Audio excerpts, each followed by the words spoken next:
आज तुलसी विवाहको दिन, एकादशीको दिन पानी 3 दिन भइसक्यो परेको, रोकिने नामै लिन्न। अब पूजा त गर्नु पर्यो, के गर्ने हेर्नु त कस्तो पानी भइरहेछ।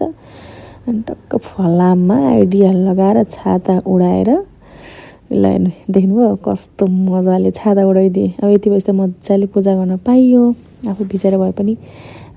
त्यसपछि हाम्रो चलन छ यो विवाहको बेलामा यो मण्डप बनाउने। टक्क यसरी मण्डप पनि बनाइदिए, बिहानभरि लाएर खोजेर लिएर आएर अनि यो लिङ्ग गाडेर अनि यसलाई टक्क पारेर सजाइदिएँ है।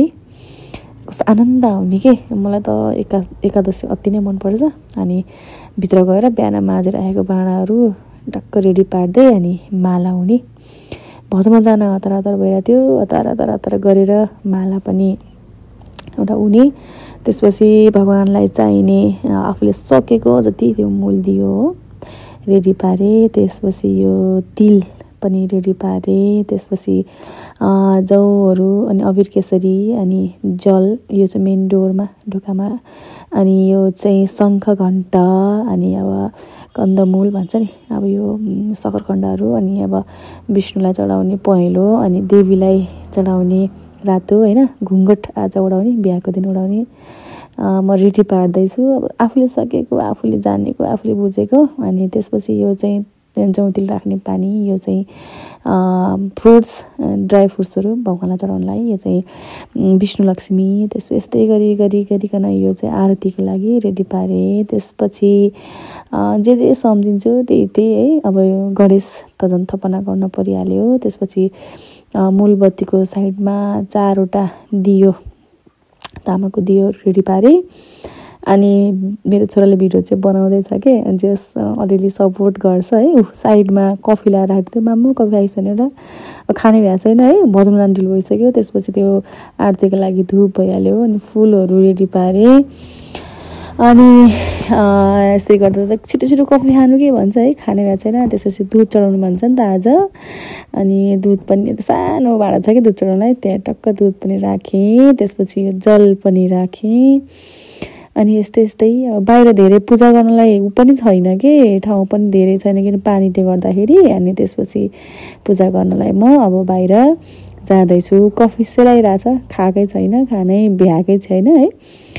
अनि यसरी मिलाउँदैछु। त बाहिर लिएर जाँदा सजिलो, जुर्क बोकेर लाँदा सजिलो हुनु पऱ्यो नि त। अनि एक नाङ्लो भइसक्यो। अनि त्यो अघि नै मैले उनी राखेको माला हेर्नु कस्तो क्युट छ, माला पनि राखेँ। अहिले देवीलाई चढाउन भनेर अलिकति फुल पुग्दैन जस्तो लाग्यो। अनि फेरि फुलहरू पनि फेरि राखेँ। अहिले म पहिल्यै कलशमा पनि राख्थेँ, बाहिर कस्तो पानी परिरहेछ। अनि गर्दा यसरी टक्क मिलाएर राखेँ। भिडियो चाहिँ छोराले बिस्तारी बनाउँदैछ। अनि यो लिएर म बाहिर गएँ। अनि त्यसपछि बाहिर हेर्नु न कति म्यानेज गर्नु परेछ। पानी नपरेको भए टक्क तल भुइँमा राखेर है कस्तो मजाले गर्थेँ है। अनि अब मूल दियो चाहिँ मैले बाल्दिनै सकेँ, किनकि छाताले पानी परे पनि छाताले चाहिँ पानी रोकेको छ नि त। अघि त जुगाड लगाएको थिएँ नि त, आइडिया लगाएको थिएँ नि त। अनि साँझ बत्ती चाहिँ वरिपरि चाहिँ साँझ बाल्नु पर्ला भनेर अहिले मैले चाहिँ 4वटा दियो मात्रै बालेँ अहिले चाहिँ। अनि मेरो यो तुलसीको मठ चाहिँ अलरेडी नै सिँगारिएको थियो कि, मैले यस्तै ल्याएको थिएँ। त्यो तुलसी त्यो छर्ने बेलामै, बिउ छर्ने बेलामै मैले धेरै श्रृङ्गार्नु परेन, त्यहाँ 2 पखाली गरेको मात्रै हो। अनि त्यसपछि बत्तीहरू बालेँ। अब क्रमैसँग त अब मलाई त्यस्तो राम्रोसँग आउँदैन, तर आफ्नो श्रद्धाले आफ्नो मनबाट अर्पण गर्ने हो। अब जसरी सकिन्छ त्यसरी नै गर्ने हो होइन। पानी परेको छ, लाइटर फेरि गोजी छैन कि त्यहाँ हालिराखेँ मैले फेरि है। अनि फेरि पानी चिसोमा त राख्न भएन नि त। अनि त्यसपछि अब म फेरि झुकिन्छु कि कतिखेर के गर्ने भनेर। अनि त्यसपछि त्यहाँ शालिग्राम हुनुहुन्छ आज, तुलसी र शालिग्रामको बिहे गर्ने दिन हो नि त। अनि त्यसपछि त्यहाँ शालिग्रामलाई त्यहाँ पानी चढाइदिएँ। त्यसपछि जौ, तिल, अबिर, केसरी। अनि त्यसपछि कस्तो गर्ने बेलामा चाहिँ पूजा गर्ने बेलामा बिर्सिहाल्ने कि है। पहिला चाहिँ के भन्छ आमाले पहिला भन्नुहुन्थ्यो, पहिला दीप अनि त्यसपछि कलश अनि गणेश हुन्थ्यो। मलाई गणेश मनपर्ने भएर होला दीप चाहिँ बालेँ फर्स्टमै, तर पूजा गर्न चाहिँ बिर्सेर नि त्यहाँ पहिला गणेशलाई गरेँ, त्यसपछि शालिग्रामलाई गरेँ। तर गर्नुपर्ने चाहिँ पहिला दियो अनि कलश अनि गणेश है। तपाईँले गर्दाखेरि चाहिँ नजान्नेले गरेको चिजहरू नजानिकन गरेको चिजहरू भगवान्ले माफी पनि दिनुहुन्छ। मैले त्यहाँ शालिग्रामलाई पूजा गर्दैछु, तुलसीलाई पूजा गर्दैछु। त्यसपछि त्यहाँ चाहिँ सानो उसमा भाँडामा चाहिँ जौ तेल अबिर केसरी राखेको थिएँ। त्यसपछि त्यहाँ विष्णु भगवान् उता शालिग्राम, त्यहाँ विष्णु भगवान् सुत्नु भएको। विष्णु भगवान् ल विष्णु भगवान् उठ्नुहोस् है, अब के काम गर्नु छ गर्नुपर्छ भनेर अनि भगवान्लाई उठाएँ। जौ तेल आज अब एकादशीको दिन अक्षता चढाउन नहुने भएको भएर कालो तिल जौले कालो तिलले मैले पूजा गरेँ। फुलहरू बिस्तारै बिस्तारै गोदावरी फुल मजाले फुलेको थियो अनि गोदावरी फुल ल्याएर चढाएँ। त्यसपछि ओहो मैले त दियोमा पूजा गर्नै बिर्सेछु भने फेरि बल्ल दियो पूजा गर्दैछु कि म फेरि नि कस्तो उल्टो के। अनि दियोहरू पनि पूजा गर्दैछु, जसरी सकिन्छ त्यसै गर्ने हो होइन। मनमा पाप नभएपछि पूजा गर्दा तलमाथि भए पनि पक्कै पनि पाप हुँदैन। अनि पाप धर्म के भन्ने कुरा त सबैलाई थाहा छँदैछ होइन, के कुराले पाप हुन्छ के कुराले धर्म हुन्छ भन्ने कुरा। यो पूजा अगाडि पछाडि चाहिँ पक्कै पनि म्याटर नगर्ला। त्यस पछाडि मैले के गर्दैछु, सबैतिर फुलहरू अर्पण गर्दैछु। ल हेर्नु त कस्तो पानी परिरहेछ, सबै आँगन चिसै छ है। अनि त्यस पछाडि म के गर्न लागेँ, यहाँ मैले चाहिँ अबिर केसरी लिएर उता कलशहरूलाई उता पछाडिपट्टि यतापट्टि त्यो गमलामा त्यो छाता अड्याउनु पऱ्यो नि त, त्यसले गर्दा कलशलाई उतापट्टि राखेको छु। कलश पूजा गर्दैछु। अनि हजुरले पनि यसरी नै गर्नुभयो होला है पूजा। मैले चाहिँ बिस्तारै बिस्तारै जानी नजानी म पनि सिक्दैछु क्या, कति कुराहरू मलाई राम्रोसँग आउँदैन, गर्ने कोसिस चाहिँ गर्छु। मलाई एकदमै रहर चाहिँ लाग्छ है, एकदमै खुसी चाहिँ लाग्छ। त्यसपछि म विष्णु शालिग्राम र नारायण भगवान्लाई पूजा गरिसकेपछि अनि जल अर्पण गर्दैछु। त्यसपछि मैले तुलसीलाई पूजा गर्दैछु, तुलसीलाई पानी चढाएँ। सधैँ उ गर्थेँ तुर्र पारेर पानी चढाउँथ्यो भने आज चाहिँ यता बत्तीहरू निप्छ नि त, त्यही भएर अनि त्यसपछि आफूलाई चोखो गराएँ। हुन त नुहाइ धुवाइ गरेर चोखो त गरेको, चोखो गराएँ। त्यहाँ पानी चुहिन्छ भनेर के बत्तीमा पानी चुहिन्छ भनेर है त्यसो गरेको चाहिँ। फेरि एउटा आस्थाले गरेको कुरालाई यसमा त प्लिज नेगेटिभ कमेन्ट चाहिँ नगरिदिनु। अनि यसरी पानी चढाउँदैछु। पानी त म सधैँ चढाउँछु, हरेक दिन चढाउँछु होइन। अनि त्यसपछि यो पहिलो कपडा मैले मन्दिरको माको घरमा गएर ल्याएको थिएँ। पहिलो कपडा विष्णुलाई लगाइदिएँ। यहाँ यता शालिग्राम हुनुहुन्छ कि, अब त्यति देखिएन, बाबुले फोकस गरेन चाहिँ शालिग्रामलाई चढाइदिएँ, लगाइदिएँ। अनि त्यस पछाडि यो अर्को पहिलो कपडाले चाहिँ धोती भनौँ न, यसरी यो चाहिँ यसरी विष्णु शालिग्रामलाई लगाइदिएँ। अनि बाँध्न हुन्न भन्थे, त्यसरी मैले त बाँधे चाहिँ सुर्खाउनु चाहिँ पारिरहन्छु। अनि त्यसरी लगाइदिएँ। त्यसपछि तुलसी देवीलाई चाहिँ चुनरी, हेर्नु न कति आनन्द आउँछ कि मलाई। एकादशी मलाई अति नै मनपर्ने, मजाले चुनरी टक्क ओढाइदिएँ आज तुलसी महारानीलाई। अनि टक्क लाएर अघि नै बनाएको माला हतारले है, प्रोग्रामबाट फोन आइसकेको छ, त्यही पनि हतार गरेँ। त्यो पूजा चाहिँ मैले हतारले गरिनँ, आनन्दले गरेँ। अनि सामानहरू जुटाउँदा चाहिँ हतार सबै कुरा किन्न जान परिहाल्यो है। आफ्नो घरमा बारीमा केही हुँदैन, सबै कुरा किन्न पर्ने। अनि टक्क हेर्नु न देवीलाई माला लगाइदिएँ, कस्तो आनन्द आइरहेछ कि पूजा गर्दा पनि। मलाई त साह्रै आनन्द आउने कि। त्यसपछि सबै फलफुलहरू, त्यहाँ फेरि एउटा कपाल झरेछ कि मेरो आजकल फेरि कपाल झरेर, ए भगवान् ल भन्नुहोस् न कपाल नझर्ने आइडिया पनि भनिदिनुहोस् है मलाई, यस्तो कपाल झरेछ। अनि फलफुलहरू, अनि अघि उसिनेको आलु पिँडालु सकरखण्डहरू सबै अर्पण गर्दैछु, सबै चढाउँदैछु। सानो बाछो एरिया पानीले गर्दा के गर्ने है। अनि त्यसपछि यसरी फुल लगाइदिएँ शिरमा देवीलाई। अनि यसरी फुलहरू चढाउँदैछु है। बत्तीहरू मजाले बलिरहेछन्। त्यसपछि अब केही बेरमा म आरती गर्न लागिरहेको छु। त्यहाँ सबैतिर म कता फुलहरू चढाउनु बिर्सा हुन्छ नि त, सबैतिर फुल चढाउँदैछु। अनि त्यसपछि अब म सोच्दैछु। अनि अझै त्यहाँ थियो कि फ्रुट्सहरू, ड्राई फ्रुट्सहरू थियो, ठिक्क पारेको थिएँ, त्यो पनि चढाइदिएँ। ल खानुहोस् है भगवान् मिलेर भनेर। चढाइदिएँ। अनि अझै आज दुध वन पनि त्यहाँखेरि भन्ने बित्तिकै कैँची नभइकन फेरि जुगाड लाग्यो कि मैले अनि त्यहाँ दुध बाहिर गयो। के गर्नु, मेरो त यस्तै छ बानी। अनि यसरी दुध पनि चढाइदिएँ। आज दुध चढाउनु रे, आज गाईको दुध लिएर आएको थिएँ बिहान, पानीमा छाताबाट गएर चढाइदिएँ दुध पनि। त्यसपछि अनि काटी धुप लाइटर त्यहाँ अघि राखेको थिएँ नि त, होइन चाहियो नि त, होइन जुगाड लाग्यो नि त। अनि यसरी आरती रेडी पारेको थिएँ। अनि 12 बजी चाहिँ मलाई भजनमा पेप्सी खोलामा भजन थियो आज एकादशीको। 12 बजी पुग्नुपर्ने थियो। अनि फटाफट पूजा गरेर मैले मन्त्रहरू पाठहरू चाहिँ केही पढ्न पाइनँ। अनि आफूलाई त भजनमा जानुपर्ने भएको भएर है। अनि त्यसपछि यसरी 5वटा बत्ती रेडी पारेर आरती रेडी पारेँ। अब म एकछिनमा अनि आरती गर्छु के भगवान्लाई। साह्रै आनन्द आइरहेछ।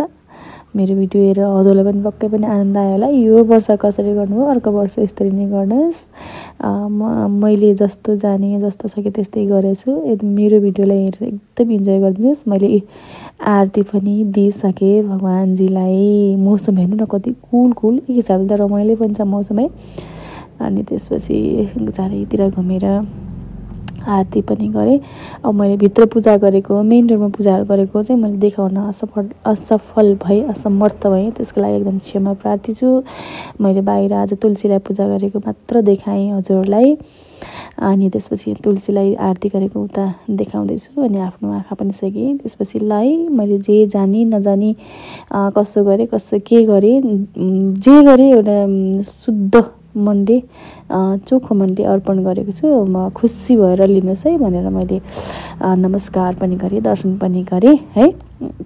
त्यसपछि अलिकति बाँकी के रह्यो, जल बाँकी रह्यो, फुल बाँकी रह्यो, अनि कालो तिल बाँकी रह्यो। यो अब भित्र पनि अलिकति कालो तिलहरू जलहरू चढाइदिनु पर्यो भनेर मैले चाहिँ धेरै आफ्नो मेन पूजा गर्ने मन्दिरमा चाहिँ धेरै अबिर केसरीहरू धेरै चलाउँदिनँ कि। अब ठुलो यस्तै चाडबाडहरूमा चाहिँ धेरै अबिर केसरीहरू चलाउँछु भने अब नित्य पूजामा चाहिँ धेरै अबिर केसरी, फुल पाती अनि नैवेद्यहरू बत्ती यस्तै पानी चढाउँछु। अनि त्यसपछि काटी धुपको पनि आरती भगवान्लाई असाध्यै मनपर्ने भएकोले अनि काटी धुपको पनि सरर बालेर अनि चारैतिर घुमेर धुप देखाइदिएँ देवतालाई।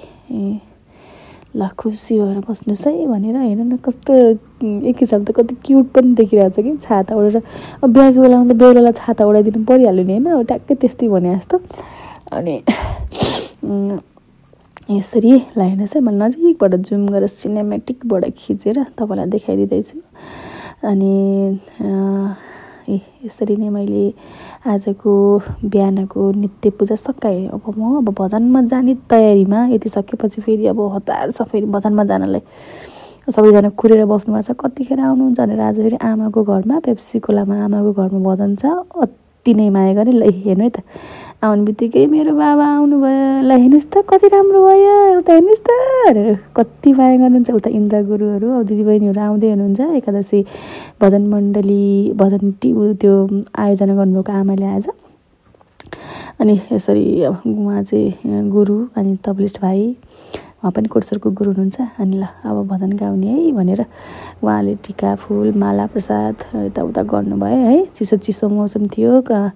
मैले आज चाहिँ के गाएको थिएँ, यो सुरुमा ओम नमः भगवते वासुदेवाय, ओम नमः भगवते वासुदेवाय, वासुदेवाय भज वासुदेवाय, वासुदेवाय भज वासुदेवाय, वासुदेवाय भज वासुदेवाय, ओम नमः भगवते वासुदेवाय। अनि अब स्ट्यान्ड लान बिर्सेछु कि फेरि हतारमा है। मैले यतापट्टि साइडमा एउटा के थियो बनाउनु थियो, केरा थियो। अनि त्यसमा टक्क मोबाइल अड्डाएर मजाले अब आफ्नो भजनहरू बनाएँ। म बिचमा भजनको क्लिपहरू अरू पोस्ट गर्छु। उहाँ आमा छेउ हुँदो रहेछ, उहाँ आमाले आयोजना गर्नुभएको थियो आजको आरतीलाई, आजको भजनलाई। अनि यसरी भजन गाउँदै रमाउँदै दिन बित्यो। लगभग 3, 3:30, 4 जस्तो भयो है। लगभग 5 बज्यो भजन सकिँदा ओर्दा, फुल प्रसादहरू लिँदा ओर्दा। अनि अब चिसोमा तातो तातो चिया त खान परिहाल्यो। अनि सबैजना भक्तजनहरू त नाचेर तातो भएको थियो होला। हामी गाउने मान्छेलाई त चिसै हुन्छ है। त्यसपछि आमाले कस्तो मिठो मिल्टी बनाएर ल्याइदिनु भयो। प्रसादहरू खायौँ। अब आज त अन्न खान नहुने, सक्खरखण्डा, पिँडालु, त्यसपछि यस्तै यस्तै सुन्तला, यस्तै यस्तैहरू, एप्पल, यस्तै यस्तै खाएर दिन कटाइयो। अनि फेरि आज कोटेश्वरमा पनि आरती शनिबारको। अनि त्यसपछि त्यो आरतीको लागि फेरि घरमा आरती पनि गर्नु पर्यो। अनि फेरि साँझ आयो हतार हतार हतार गरेर। अनि छोरालाई बाबु आउन मलाई हेल्प गर न भनेर नि बत्तीहरू बाल्नलाई सबै वरिपरि माटोको उसमा बत्ती बालेर मजाले कस्तो आनन्द भएँ कि। अनि आरती गरेँ। घरमा आएर 6 बजे कोटेश्वर महादेवस्थान जानु थियो। त्यसपछि 5:30 बजे आएर चाहिँ लुगाहरू पनि चेन्ज त गर्न, म चोखै बस्या हुन्छ नि त।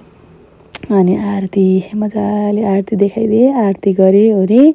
अनि त्यसपछि लगभग मेरो आजको दिन सकिने लागेको छ। अब एकछिनमा म कोटेश्वर महादेवस्थान पनि जाँदैछु। फेरि आरती सन्ध्याकालीन पशुपति सन्ध्याकालीन आरती चाहिँ हाम्रो कोटेश्वर महादेवमा हुन्छ।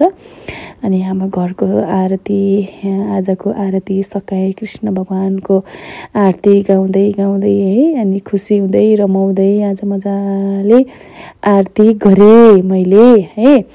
हजुरले पनि यस्तै गर्नुभयो होला पक्कै पनि। जस्तो सक्नुभयो, जसरी सक्नुभयो हजुरले गर्नुभयो। मैले पनि जसरी सकेँ, जस्तो सकेँ। ओहो, तर है सकिँदो रहेछ कि, भ्याइँदो रहेछ कि। अनि एउटा कुरा के फिल गरेँ भने मैले, मान्छेले चाह्यो भने चाहिँ यो दिनको 12 घण्टा 13-14 घण्टामा चाहिँ मान्छेले धेरै कुराहरू गर्न सक्छ कि है। दौडधुप मनले चाहनुपर्छ। दौडेर हुन्छ कि के गरेर हुन्छ, कसरी हुन्छ, मनको इच्छा हुनु पर्यो। हरेक चिजहरू गर्न चाहिँ भ्याइँदो रहेछ, सकिँदो रहेछ भन्ने चाहिँ मैले फिल गरेँ। यसरी साँझ बत्ती बालेर मैले आरती अर्पण गरेर आजको एकादशीलाई समापन गरेँ। एकादशी महात्म्यको अब एकदमै ठुलो के भन्छ पुण्य फल प्राप्ति हुन्छ भन्छन् है। अनि पोजिटिभ सोच दियो। पोजिटिभ सोचेपछि सधैँ सुख शान्ति र समृद्धि हुनेछ भन्दै आजको दिन मेरो सकियो। म खुसी पनि भइरहेछु कि टक्क आरती गरेर भएपछि है। ल सबैलाई आजको राधे राधे। अनि हेर्नु टक्क भजन गाउन गएको थियौँ कि। ल जय शम्भो जय शम्भो जय शम्भो।